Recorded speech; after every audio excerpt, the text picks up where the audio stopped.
Ang love story na nagsimula sa dalampasigan. Sa isang tahimik na bayan sa Lucena, kung saan ang mga alon ng dagat ay parang himig ng buhay, doon nagsimula ang kwento. Si Ethan, na abala sa pagpipinta ng tanawin sa tabing dagat, ay nakakita ng isang babaeng sumasayaw sa ilalim ng araw. Ang kanyang galaw ay parang alon, malambot at puno ng emosyon. Agad niyang inilabas ang kanyang sketchpad at nagsimulang iguhit ang babae. Hindi napansin ni Mia si Ethan habang patuloy siyang nag-eensayo para sa isang audition. Sa gitna ng kanyang sayaw, isang hangin ang nagdala sa kanyang scarf papunta kay Ethan. Doon sila nagkakilala. "Ah, sa'yo pala ito," sabi ni Ethan habang iniaabot ang scarf. "Salamat! Ang ganda ng pagkakaguhit mo," sagot ni Mia nang makita ang sketch ni Ethan. Nag-usap sila ng matagal at doon nila nalaman na pareho silang nangangarap, si Ethan bilang pintor, si Mia bilang mananayaw. Mula noon, naging madalas ang pagkikita nila sa tabing dagat kung saan sabay nilang nililikha ang kanilang mga sining. Dumaan ang mga buwan at ang kanilang relasyon ay unti-unting lumalim. Hindi nila napansin na ang kanilang simpleng pagkakaibigan ay nagbubunga na ng damdaming higit pa sa iniisip nila. Ngunit dahil parehong nakatuon sa kanilang mga pangarap, pinigilan nila ang kanilang sarili. Si Marco, ang matalik na kaibigan ni Ethan, ay madalas magbigay ng payo. "Kung nararamdaman mo na mahal mo siya, sabihin mo, baka isang araw magising ka na lang na huli na ang lahat," sabi ni Marco. Ngunit hindi pa handa si Ethan. Sa kabilang banda, si Mia ay nagkukwento kay Sandra tungkol kay Ethan. Parang iba yung mundo niya. Napakatahimik pero punong-puno ng kulay. Pero takot ako. Baka hindi ko magawa ang mga pangarap ko kung papasukin ko to, sabi ni Mia. Dumating ang audition ni Mia para sa isang dance troupe sa Maynila at kailangan niyang umalis ng Lucena. Sinabi niya ito kay Ethan sa huling araw niya sa tabing dagat. "Magiging malayo tayo sa isa't isa," sabi ni Mia habang nakatitig sa alon. "Pero hindi ibig sabihin na mawawala ang koneksyon natin," sagot ni Ethan.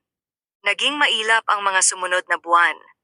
Si Mia ay naging abala sa kanyang pagsasanay sa Maynila, habang si Ethan naman ay sinubukan ipakita ang kanyang mga obra sa mga gallery. Sa kabila ng distansya, palihim silang nagpapadala ng mga liham sa isa't isa na inilalagay nila sa tindahan ni Lola Aling Nita. Minsang umuwi si Mia sa Lucena para sa isang maikling bakasyon. Doon sila muling nagkita ni Ethan sa tabing dagat.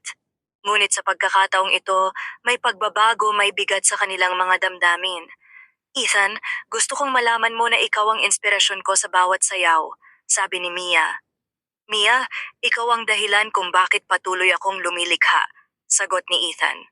Hindi na nila napigilan ang kanilang damdamin at nagyakap sila.